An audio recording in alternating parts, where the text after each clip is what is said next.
સાબરકાંઠા જિલ્લાના હિંમતનગર નજીક આજે વહેલી સવારે એક ભયાનક અકસ્માત સર્જાયો હતો। રાજમાર્ગ પર એક વાહન ટેલરના પાછળના ભાગમાં અથડાતા 7 વ્યક્તિઓએ ઘટના સ્થળે જીવ ગુમાવ્યા હતા, જ્યારે અન્ય એક વ્યક્તિની સ્થિતિ ગંભીર છે। આ દુર્ઘટના એટલી તીવ્ર હતી કે ઇનોવા કારનો સંપૂર્ણ વિનાશ થયો હતો અને મૃતદેહો વાહનમાં ફસાઈ ગયા હતા।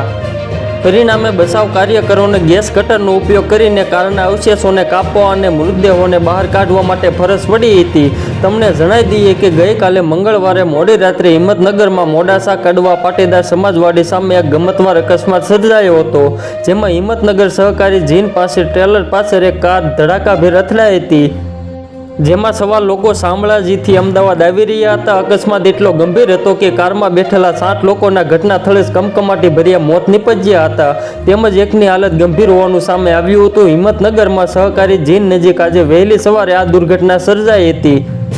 શામળાજીથી અમદાવાદ તરફ આવતી કાર અચાનક એક ટેલરના પાછળના ભાગમાં જોરદાર રીતે અથડાઈ હતી।